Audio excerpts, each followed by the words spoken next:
pause for one moment.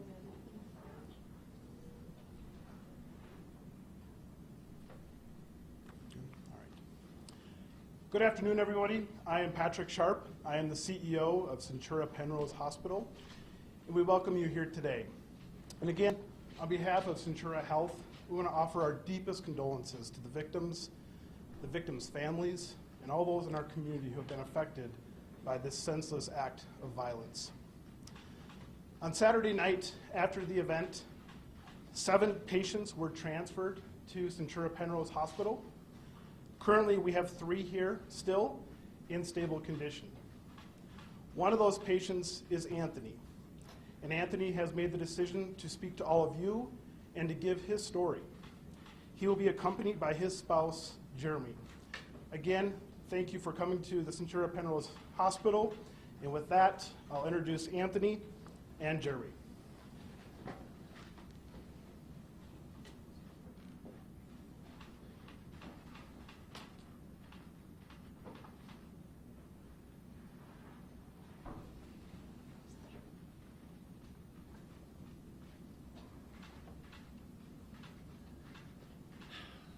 So I just want to start out. It's the first time something happened like this to me.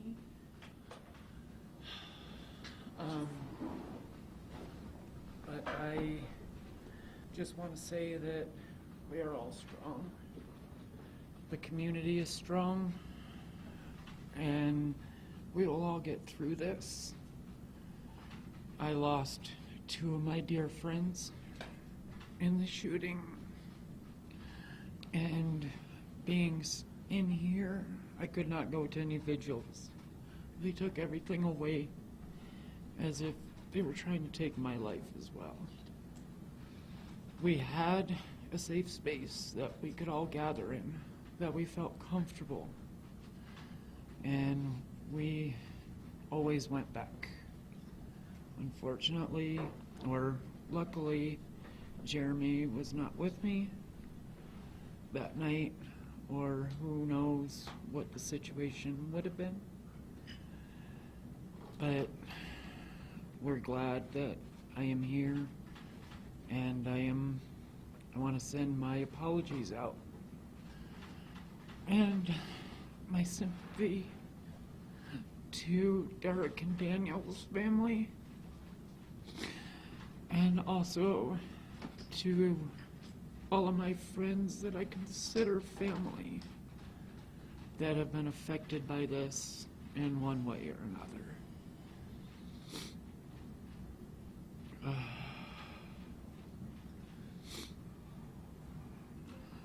And I don't know what else to really say. How are you feeling? I am sore. I took quite a few shots in different areas. I won't go into the details of exactly where, but the hospital has been amazing my whole stay, making sure that I'm comfortable and not in a lot of pain. Were you aware what was going on with this voting? What was your thought process as this was all happening? I had no clue that any of it was happening until I noticed certain events unfold there. I was up by the front of the building, so I pretty much heard it first, along with everybody else that was up by the door. And after that, I don't know what happened. I don't know anything, because I just hid. Would you clarify? I'm sorry, I didn't hear. Yeah. Did you say you were hit several times by gunfire? Is that what you said? Right now, it's just small, like shrapnel, is what they found. Who were you with at the club that night? I was with myself. I just went, and then I met while I was there, I met two people that were also victims. Can you describe what was going on, the last things you remember before that moment? Everybody was having fun. Music was playing, everybody's talking and laughing, just like always. Can you share what it's like being a safe haven, having Club Q here in Colorado Springs? It was nice. That has always been one of my mom's biggest worries and concerns, is going out and being gay and not having somewhere to go. But when I was welcomed into Q by a bunch of people, I knew I had a home. I had a safe place. And they made sure that everybody knew that it was a safe place. What do you expect the mental recovery of trying to reclaim that safe space to be like? Honestly, I can't imagine. Because for me personally, I will be uncomfortable going anywhere for a long time. Which, is it fair? Yes. Is it, or is it not? But for my mentality, I don't feel comfortable, I don't feel safe being around or with strangers anymore. Can I ask you, have you lived in Colorado Springs? I've lived in Colorado 18 years, and in the Springs for like 5.5. I spent my day talking to folks who have spent about 20 or 30 years here, and what I'm hearing is that, when folks say they arrived in the 80s, for instance, or the 90s, that they knew when they arrived here that they shouldn't talk about sort of their identity. Yeah. But that today, things are markedly different, and this is, it feels like a pretty welcoming place. And I'm curious if that squares with you, and if this event changes the way you view that at all. It does. We live in a smaller town as well, and we were both very uncomfortable moving down here. And when we did, we started meeting people, and everybody was like, you are who you are, who cares? And then that mentality kind of starts going on, like you are who you are, when your friends or people that you just meet don't care. Did you get a good look at the shooter, and have you ever seen it before? That you know? No, I'm probably the only one that hasn't watched any news. I haven't Googled anything. I've not looked any of it up at all. What would you like to happen to the person accused of the shooting? That, I don't know. As long as he gets the justice he deserves, is all. If you could say anything to the shooter, what would it be?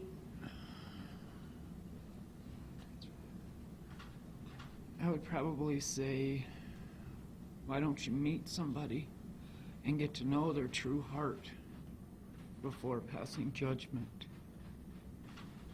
Because he really did harm a lot of pure, true hearts that I don't know if they'll be the same. Did you say that you knew two of the people who died?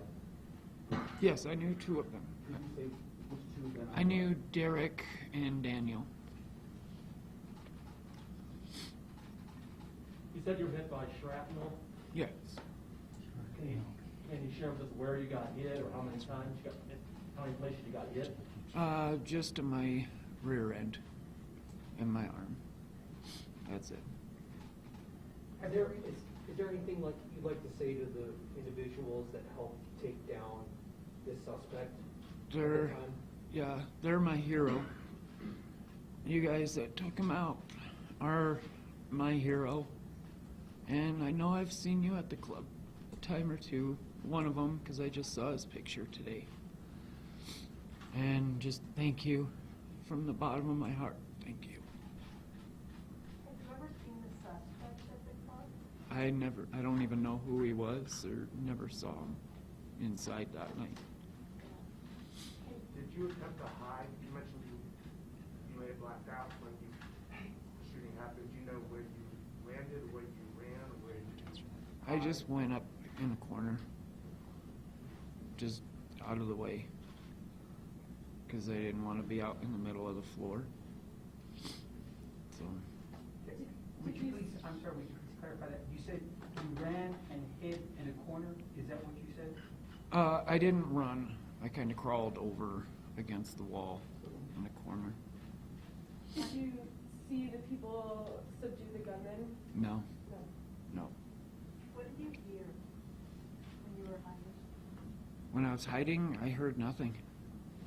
It was all quiet when so I don't know how quick or where they took the gunman down, because nonetheless, I had just panic, fear. I wasn't trying to pay attention to anything going around me, just trying to focus on me. Anthony, you said you heard it, you said that you were in the front, you heard it. What did you hear? Can you describe that for us? I just heard the gunshots. And I don't recall how many or anything else, but there was the gunshots going off, and then I ended up falling. This has happened around the country dozens of times in the last couple of years. Have you ever thought before about how you would react to something like this happening? Have you ever felt like you could possibly in a situation with No. an active shooter? I never imagined anything like this, because I've had a lot of, I guess, hope and pride in Club Q. That was my family, and that's what they have always stated, that this is your home, this is your safe haven, safe space. So that was the least of my worries and concerns. Why were you willing to come and talk to us today, share your story? To get the love out there, just to show that we are united, we are, no matter here or not, that we're here, and we are who we are. We all have hearts. We all love and care, just like every other one of you. And we're one person's child, just like your person's child, like your child could have been there, or could have been around. We're just spreading the love, is all I'm saying. We may be hurt, broken, and down right now, but we will be strong again. Do you have a sense of how close, the closest you were to the gunman? And did you ever just get a good look at him at any point? I got no looks at him. How close were you? I was probably from me to you, maybe 20 foot or so. But I wasn't expecting to be looking around or trying to find somebody. And how old are you? I'm in my early 40s. Did the suspect say anything at all? Did you hear him talking or saying anything at all? I didn't hear any talking at all. I just heard a few screams, and that was it. Any words that you heard among the screams? No, and it wasn't until later, after the officers got there, that I heard, he's over here, and that was it. Any words for the first responders that came to you and aided you and Just fellow? so much thanks to them as well. I know they were there extremely quick, and they started getting everybody out extremely quick as well, and taken to where they needed to go. And huge thanks. That's all I've been thanking hospital staff as well as first responders that we've been talking with. Were you Thank you. able to get out of the club on your own, or were you carried down the stretcher? How did that happen? I was walked out. I wasn't able to walk on my own. Were you awake and conscious during your transport to the hospital? Yes. Yeah. Yep. Do you have any idea when you'll be going home? They say maybe Thursday, but they're not exactly sure yet. Thanksgiving. Yep. That's been my whole goal, is to try to get home for Thanksgiving. giving. Have you required any kind of surgery for your treatment or? No surgeries or anything like that. What would you say to some of, there has been a lot of talk about anti-gay rhetoric and how the rhetoric that we hear in the country now leads to shootings like this. How would you respond to someone who talks about gay rhetoric? I would honestly, I say it's all like the negativity, and it's sad that it gets to someone's head like that, and it pushes them to where they want to feel like they need to take it out on somebody, and they just choose one race, one gender, one type stereotype, I guess you would say, to go after. May we ask Jeremy a couple of questions, or is that Mhm. okay, Yeah, Jeremy? you may. How are you feeling in all of this? I'm still trying to take it in. A lot of it is just really focusing on Anthony and getting him better. Jeremy, where were you that night? I was at home. Uh-huh. Yeah. What went through your head when you got the phone call? The initial thoughts was I just need to get to him. He needs to be okay. How long have you been married? We have been together 14 years. Jeremy, what have been your thoughts about the potential of this kind of violence happening at a club like that? I mean, it happened in Florida, you know, it happened at Pulse. It's not something you think about. It's not something you go about your daily life having to worry about. And so now that has completely shifted that aspect.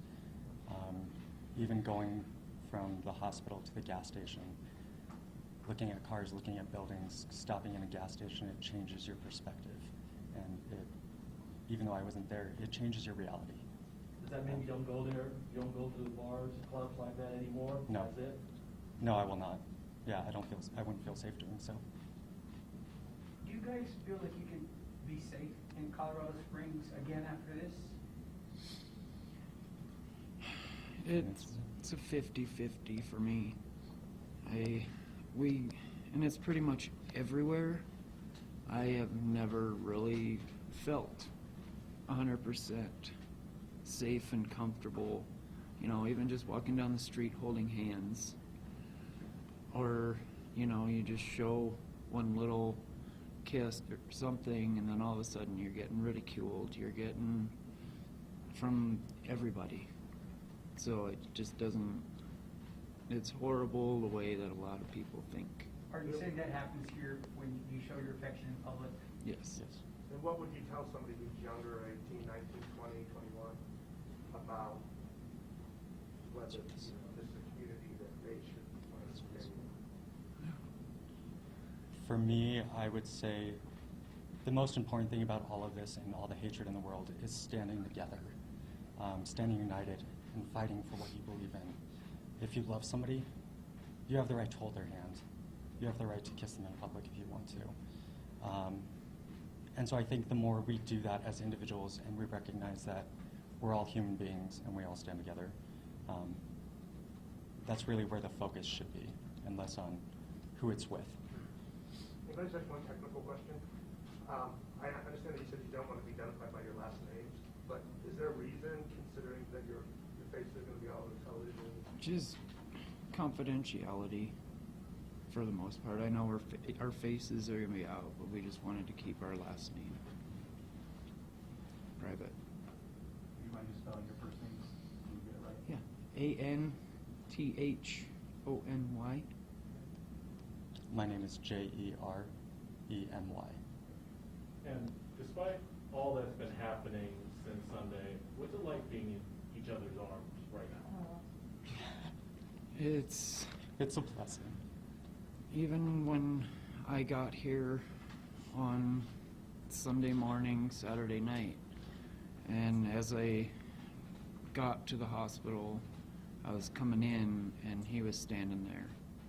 And it was one of those, as I was laying there in club, I didn't know if I'd ever get to hug him again. I didn't know how extensive my wounds were. I didn't know what had happened to me. And all I did is I called him and told him there was a shooting. I've been involved. I'm okay. And I went to the hospital and he was there. And of course, gave him a hug, and you know, it's just, you have to count your blessings every day.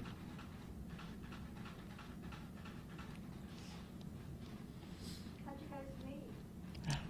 Up in Denver at a bar. He up at Charlie's in Denver. And he worked there, and I just used to go all the time, and then started talking, and after that started dating, and that was it.